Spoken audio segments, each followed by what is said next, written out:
Shalom Sobat Pemuda sekalian di dalam Tuhan Yesus Kristus. Terima kasih untuk kesempatan pada hari ini. Saya boleh menyampaikan sedikit renungan firman Tuhan buat teman-teman pemuda remaja yang ada di GPDI Pandaan. Sebelumnya mari kita satu di dalam doa. Tuhan, terima kasih kesempatan pada siang hari ini kami boleh bersekutu bersama sekalipun dengan media online. Tetapi kami mau berdoa supaya Tuhan memimpin, menolong, dan menyertai kami di dalam setiap pemberitaan firman Tuhan, dan kami bisa menikmati sepanjang persekutuan kami dengan Tuhan. Di dalam nama Tuhan Yesus kami berdoa, amin. Oke teman-teman, terima kasih untuk kesempatan pada hari ini. Jadi saya dari Malang, nama saya Bayu Wibiwardana. Dan saya melayani di sekolah-sekolah ya di Kota Malang dan juga di Kota Batu. Jadi nanti saya akan taruh bio saya gitu ya di video kali ini. Jadi teman-teman bisa melihat bio saya di tampilan video ini gitu ya. Oke teman-teman, kita akan sama-sama melihat setelah bio saya tampil gitu ya. Saya hamba Tuhan penuh waktu di dalam gerakan pelayanan siswa. Ini media sosial yang saya pakai, dan saya juga melayani di YouTube ya. Kalau di dalam pelayanan di YouTube itu, saya memang lebih banyak menanamkan nilai-nilai kekristenan ya, untuk berbagi, untuk hadir kepada orang yang miskin, memperhatikan mereka yang terlantar gitu ya. Jadi teman-teman nanti bisa cek di YouTube channel saya gitu ya. Dan sebelum kita masuk ke renungan, silakan teman-teman menemukan perbedaan dalam gambar ini gitu ya. Jadi saya akan menampilkan beberapa gambar dan silakan teman-teman menemukan perbedaannya gitu ya. Di dalam gambar ini tuh ada berapa perbedaan. Oke, aku kasih waktu 1 menit ya untuk menebak nih ada berapa perbedaan di layar ini ya.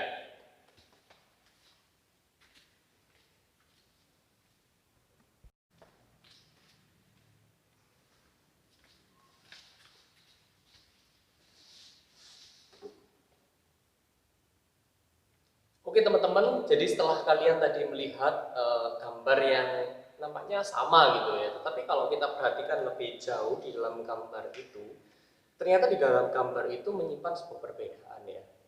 Dan kalau teman-teman menemukan lengkap itu ternyata ada 10 perbedaan gitu ya. Gambar yang nampaknya mirip, nampaknya sama, tetapi ternyata memang ada perbedaan di dalamnya itu ya, dan tidak tanggung-tanggung ada 10 perbedaan di dalamnya teman-teman. Nah, sebagai orang Kristen, sebagai orang percaya, jangan-jangan kita memang memiliki iman Kristen gitu ya. Tetapi ternyata di dalam hidup kita tidak mencerminkan nilai-nilai kekristenan. Malah kita lebih mirip dengan nilai-nilai atau standar-standar yang ditawarkan oleh dunia ini gitu ya. Jadi ya benar, saya adalah orang percaya, saya percaya kepada Tuhan Yesus, tetapi di dalam kehidupan sehari-hari saya tidak menampakkan kehidupan saya sebagai seorang murid Kristus. Karakter-karakter hidup saya sama dengan nilai dunia. Teman-teman yang lain nyontek, saya ikut nyontek. Teman-teman yang lain bohong, saya ikut bohong juga gitu ya. Teman-teman yang lain ngajakin ngerokok dan mereka merokok, ya saya ikut-ikutan ngerokok juga gitu ya. Jadi tidak ada perbedaan kayaknya ya, kayak di gambar itu ya. Nampaknya sama, tetapi ternyata berbeda ya. Dan jangan-jangan hidup kita memang benar kita Kristen gitu ya, kita orang percaya. Tetapi ternyata jangan-jangan kita mirip, punya kemiripan dengan orang-orang yang ada di dalam dunia ini, di mana mereka menggunakan nilai atau standar dunia di dalam kehidupan mereka gitu ya. Seperti yang saya contohkan tadi gitu ya. Dan saya waktu SMA pernah ditawari untuk beli kunci jawaban gitu ya. Dan pada waktu SMA itu seluruh kelas saya sekitar 32-33 orang siswa gitu ya waktu SMA, mereka memutuskan untuk membeli jawaban. Dan satu kelas itu hanya 2 orang yang tidak membeli kunci jawaban, yaitu saya dan teman rohani saya gitu ya, namanya Erik gitu ya. Dia tidak juga memutuskan untuk tidak membeli kunci jawaban seperti keputusan saya gitu ya. Ya kami dimusuhi Ya kami berbeda standarnya dengan standar mereka, sehingga mungkin mereka merasa kamu sok suci, kamu sok ini, ya it's okay bagi saya gitu ya. Dan kami mengerjakan itu dengan jujur. Memang ada teman-teman kami yang memang nggak belajar gitu ya, tapi nilai matematikanya sempurna gitu ya, dapat 10 gitu. Tapi ya it's okay gitu ya, karena memang yang saya cari bukan hanya sebuah nilai gitu ya, tetapi proses pembentukan karakter, di mana saya diajar untuk jujur. Mungkin ketika 10-20 tahun lagi itu nilai yang sangat bernilai ya mungkin bagi saya ya, dimana mungkin kejujuran itu jauh lebih berharga dan saya pegang itu ya teman-teman. Oke teman-teman, kita mau sama-sama membaca firman Tuhan di dalam surat yang ditulis oleh Paulus kepada adik rohaninya yaitu Timotius. Jadi saya akan membacakan dari 2 Timotius pasal yang keempat, ayat yang ke-1 sampai dengan ayat yang ke-5. Jadi hanya 5 ayat saja. Silakan teman-teman mengambil Alkitab. Saya akan membacakannya untuk kita semua. Penuhilah panggilan pelayananmu di hadapan Allah dan Kristus Yesus yang akan menghakimi orang yang hidup dan yang mati. Aku berpesan dengan sungguh-sungguh kepadamu demi penyataannya dan demi kerajaannya. Beritakanlah firman, siap sedialah baik atau tidak baik waktunya, nyatakan apa yang salah, tegurlah dan nasihatilah dengan segala kesabaran dan pengajaran. Karena akan datang waktunya, orang tidak dapat lagi menerima ajaran sehat. 5 bagian penting yang teman-teman perlu perhatikan itu ya. Tetapi mereka akan mengumpulkan guru-guru menurut kehendaknya untuk memuaskan keinginan telinganya. Mereka akan memalingkan telinganya dari kebenaran dan membukanya bagi dongeng. Tetapi kuasailah dirimu dalam segala hal, sabarlah menderita, lakukanlah pekerjaan pemberitaan Injil dan tunaikanlah tugas pelayananmu. Oke teman-teman, jadi di bagian kali ini kita coba melihat pesan yang disampaikan oleh Rasul Paulus kepada adik rohaninya yaitu Timotius gitu ya. Yang ketika itu dia usia 15-17 tahun ya, waktu pertama kali Paulus memuridkan atau menjadikan Timotius ini sebagai adik KTB atau adik rohaninya gitu ya teman-teman. Oke, jadi di bagian kali ini kita akan coba melihat apakah memang ada standar yang ternyata di dalam hidup kita mirip dengan standar atau nilai-nilai yang ditawarkan oleh dunia gitu ya. Jadi teman kalian nyontek, kalian juga ikut nyontek. Teman kalian bohong, kalian juga ikut bohong gitu ya. Jadi sebagai orang percaya, apakah saya mempunyai nilai-nilai yang jangan-jangan mirip nih dengan nilai-nilai standar yang ditawarkan oleh dunia ini? Yang seharusnya nilai-nilai yang kita berikan, nilai-nilai yang kita persaksikan itu sebenarnya berbeda gitu ya. Orang lain mengejar kekayaan, mengejar uang, cinta akan uang, apakah kita juga akan ke sana gitu ya? Sebagai orang percaya, sepertinya kita perlu berhikmat di dalam menghadapi bagian-bagian atau nilai-nilai yang ditawarkan oleh dunia ini. Teman-teman, kalau kita mengingat bahwa di dalam surat yang ditulis oleh Rasul Paulus sekitar tahun 65 atau 67 ya surat ini ditulis.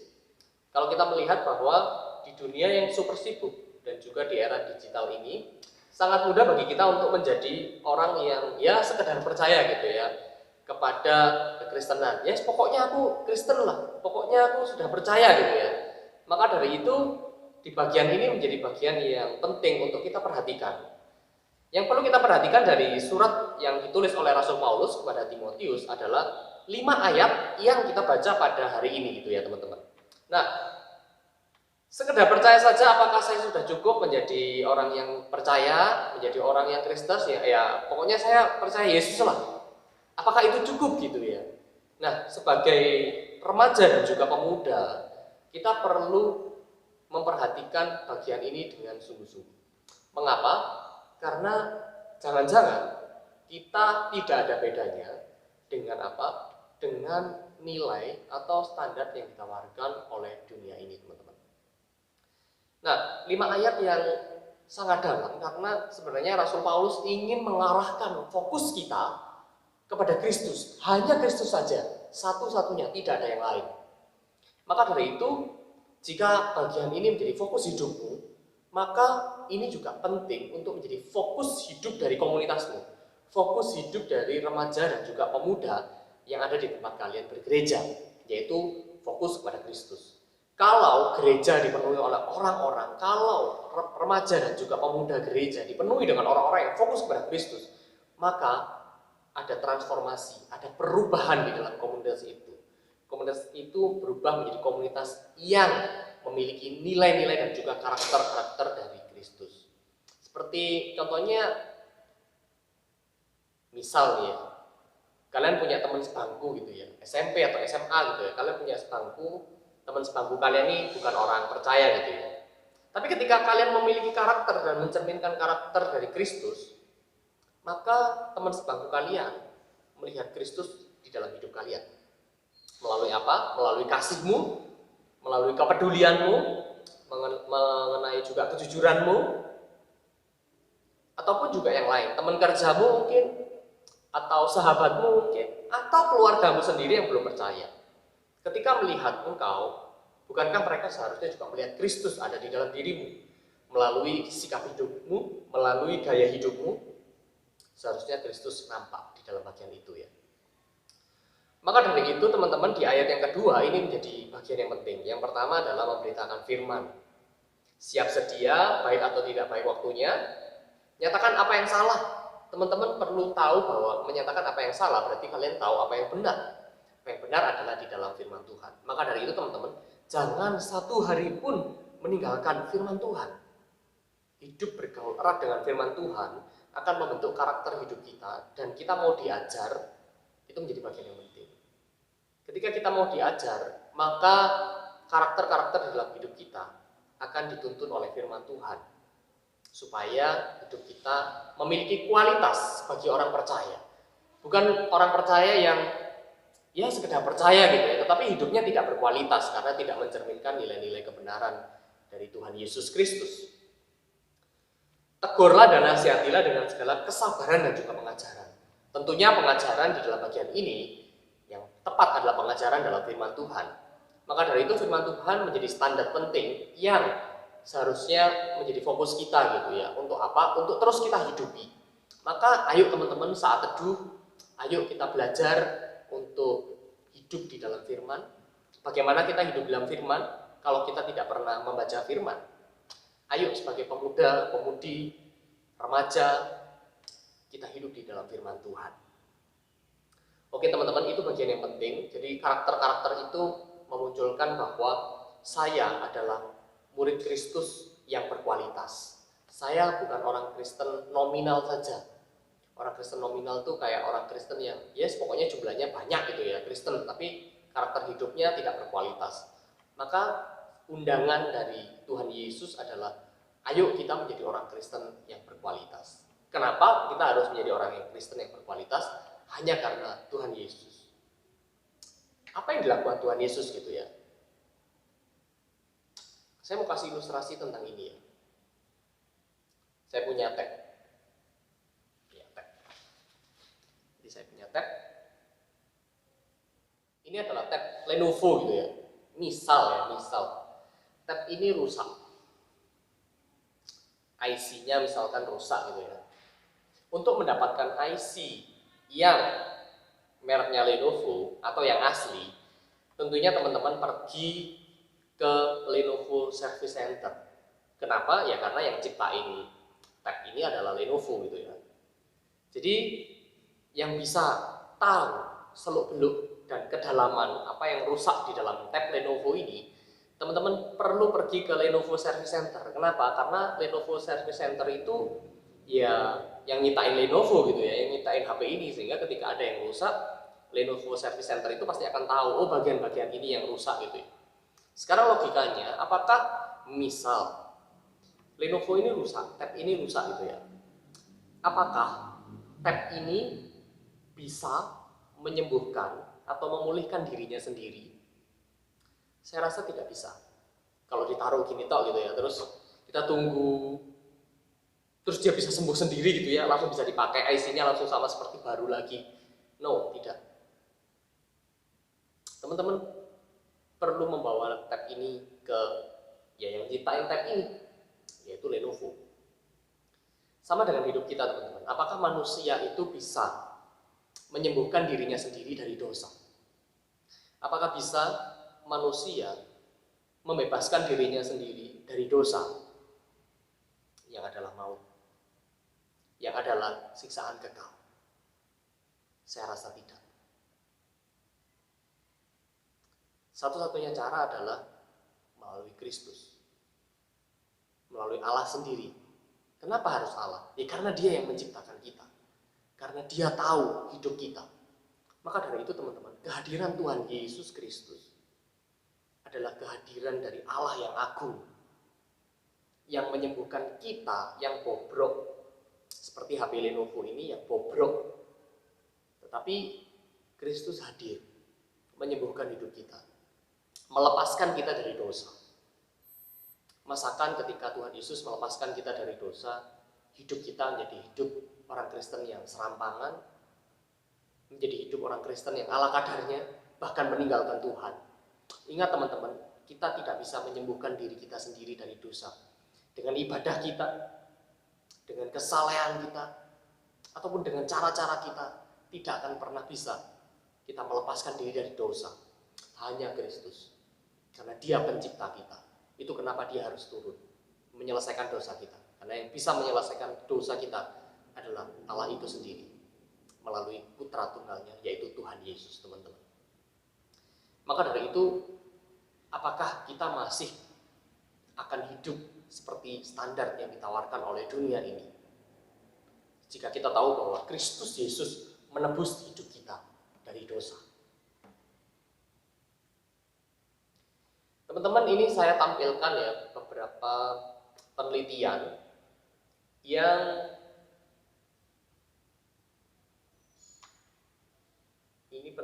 dipakai di Amerika oleh Barna Group ya. Jadi dia meneliti berapa banyak sih sebenarnya pemuda-pemuda Kristen di usia 13 sampai 17 tahun yang membaca firman Tuhan. Teman-teman bisa lihat ya bahwa yang baca setiap hari itu hanya 3% dari 1013 orang, respondennya 1013. Yang membaca firman Tuhan secara konsisten setiap hari itu ternyata hanya 3%. Berarti hanya sekitar 30 orang saja dari 1000 yang membaca firman Tuhan. Yang ya kadang-kadang lah 4 kali seminggu lah, itu 11% ya, mungkin 100-an orang gitu. Tetapi teman-teman perlu perhatikan yang bawah sendiri, yang tidak pernah, sangat besar angkanya, yaitu 37%. Hampir 400 orang mengaku bahwa saya tidak pernah membaca firman Tuhan. Pemuda-pemudi Kristen di usia 13 sampai 17 tahun di Amerika, 37% tidak pernah membaca firman Tuhan. Mungkin sebulan sekali, mungkin hanya di gereja saja, tetapi tidak punya kehidupan firman harian yang dibaca setiap hari. Miris. Nah, sekarang teman-teman masuk yang mana nih? Yang setiap hari kah? Yang kadang-kadang kah? Yang sekali sebulan kah? Atau yang tidak pernah, teman-teman? Ingat apa yang Kristus lakukan bagi kalian, bagi kita semua yang percaya kepadanya. Apakah kita masih akan menggunakan hidup kita sesuai dengan keinginan hati kita sendiri saja, tidak memperhatikan Tuhan, tidak fokus kepada Tuhan, yang penting saya senang, ya it's okay, saya menjalani hidup saya, hidup cuma sekali, ya happy-happy. Apakah itu? Tetapi justru, apakah kita mau turut seperti teladan yang disampaikan oleh firman Tuhan pada hari ini, bahwa ayo beritakan firman, siap sedialah, berbagi kebenaran, bersaksi, sabar, mengajarkan kebenaran. Maka bagian-bagian ini menjadi bagian yang penting untuk kita perhatikan bersama, teman-teman. Ayo kita berjuang gitu ya. Maka dari itu, bukankah hidup kita seharusnya tidak stagnan di era ini? Ya, di era mungkin sulit segala sesuatunya, kita hanya mengandalkan media saja. Lalu bagaimana dengan pelayanan kita? Teman-teman di dalam media, teman-teman pun bisa melayani. Teman-teman bisa bersaksi lewat WA status. Teman-teman juga bisa bersaksi lewat Instagram, lewat TikTok, bahkan lewat segala sesuatu media yang disediakan Tuhan. Oleh karena itu teman-teman, mari kita kerjakan bagian ini bersama-sama di dalam satu komunitas. Ayo kita mulai saling memperhatikan satu dengan yang lain. Satu teman dengan teman yang lain, saling mengingatkan untuk saat teduh, saling mengingatkan untuk berdoa. Maka ini menjadi bagian yang penting, di mana kehidupan pribadi kalian berfokus kepada Kristus, dan sampai akhirnya ketika teman-teman punya kualitas hidup kepribadian yang serupa dengan Kristus, serupa dengan murid Kristus, maka komunitas kalian yang dipenuhi oleh komunitas murid Kristus menjadi komunitas yang berkualitas, menjadi komunitas yang sangat erat untuk saling mendukung, menjadi komunitas yang sangat erat untuk bertumbuh bersama-sama, teman-teman. Mari kita lakukan ini bersama-sama. Oke teman-teman, silakan teman-teman setelah selesai bagian ini, firman Tuhan ini disampaikan, silakan teman-teman membuat satu hal apa yang bisa kalian pelajari hari ini. Satu hal apa yang teman-teman bisa teladani dari firman Tuhan hari ini. Caranya sederhana, silakan teman-teman buka IG atau buka WA. Silakan teman-teman tulis status di situ. Satu kalimat atau dua kalimat yang teman-teman pelajari pada hari ini. Silakan teman-teman jadikan itu menjadi satu bagian untuk kalian bersaksi lewat media sosial. Ketika kalian mendapat firman Tuhan, bagikan kepada orang lain. Atau teman-teman silakan membagikan bagian firman ini kepada teman-teman yang lain, mungkin yang nggak datang gitu ya. Silakan teman-teman membagikan. Teman-teman yang belum lihat, teman-teman yang mungkin agak jauh, silakan teman-teman membagikan berkat pada hari ini. Dan yang terlebih penting adalah di dalam hati kalian, silakan kalian doakan hal apa yang mau kalian lakukan untuk menjadi murid Kristus yang berkualitas, yang memiliki identitas berkarakter sebagai murid Kristus. Seperti yang disampaikan oleh Rasul Paulus, teman-teman. Jadi bagian ini kita akan belajar sama-sama, kita lakukan sama-sama, saling mengingatkan bersama, dan juga silakan teman-teman berjuang bersama-sama untuk bertumbuh menjadi murid Kristus. Mari kita berdoa. Tuhan, terima kasih untuk siang hari ini kami boleh bersama-sama mendengarkan bagian firman Tuhan yang kiranya terus menolong kami untuk bertumbuh serupa seperti Engkau menjadi murid Tuhan yang berkualitas. Tuhan tolong kami supaya menjadi murid-murid Kristus yang berkualitas. Di dalam satu nama kami berdoa di dalam Tuhan Yesus. Amin. Semangat, Tuhan Yesus memberkati.